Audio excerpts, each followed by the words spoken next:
Setiap era peperangan selalu melahirkan pertanyaan besar.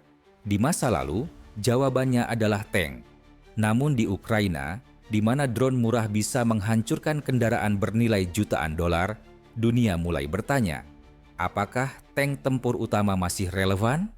Di tengah perubahan itu, Rusia mengandalkan satu nama, T-90M Prorif. Bukan sebagai senjata ajaib, melainkan sebagai adaptasi terakhir tank tempur utama di medan perang modern.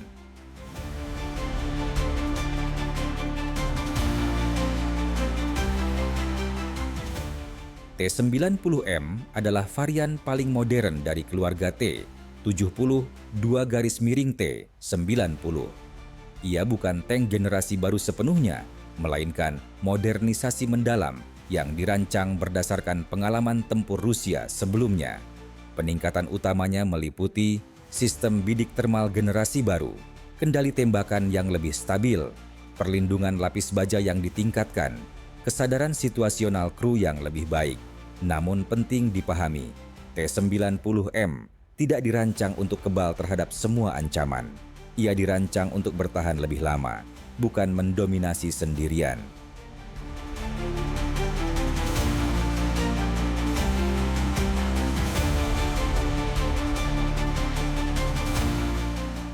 Menurut rilis resmi Rusia, awak T-90M dari Angkatan Darat Gabungan ke-25, bagian dari grup pasukan Barat, melaksanakan operasi tempur di arah Krasnolimansk, wilayah timur Ukraina.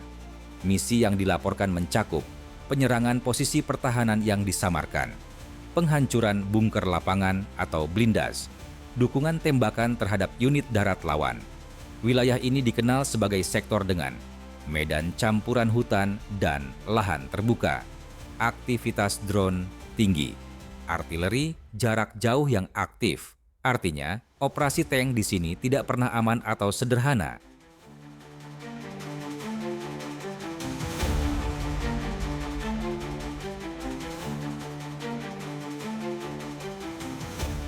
Komandan Tank dengan nama Sandi Kalak menekankan bahwa keberhasilan misi tidak hanya bergantung pada teknologi.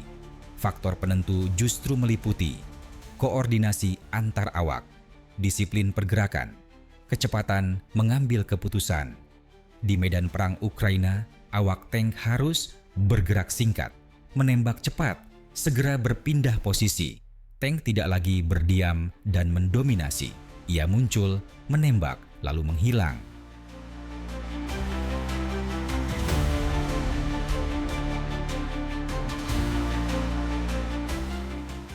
Inilah tantangan terbesar. Di Ukraina, ancaman utama bagi tank bukan selalu tank lawan, melainkan drone FPV bersenjata. Drone pengintai yang mengarahkan artileri. Serangan dari sudut atas. T-90M memang memiliki perlindungan frontal yang kuat, sistem defensif yang ditingkatkan. Namun bagian atas tank tetap menjadi titik rentan, seperti hampir semua MBT di dunia. Karena itu, T-90M tidak dioperasikan sendirian.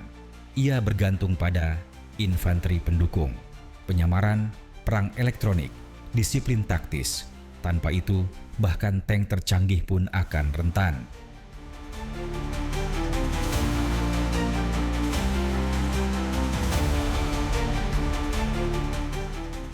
Tidak ada alternatif sempurna. Tank masih dibutuhkan untuk dukungan tembakan langsung, menghancurkan posisi pertahanan, memberi perlindungan bergerak bagi infanteri. T-90M bukan solusi mutlak, tetapi alat yang masih relevan jika digunakan dengan benar. Medan perang Ukraina menunjukkan bahwa tank belum mati, cara menggunakannya yang berubah secara drastis.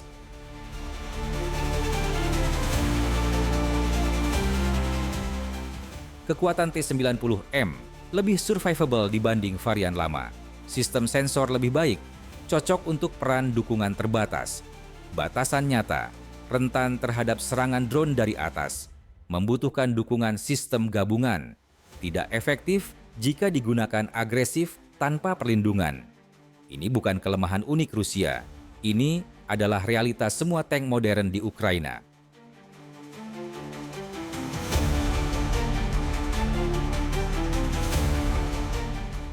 T-90M Prorif bukan simbol kemenangan mutlak. Ia adalah simbol adaptasi. Adaptasi tank tempur utama di medan perang yang kini dikuasai sensor, drone, dan presisi. Pertanyaannya bukan lagi, apakah tank masih kuat?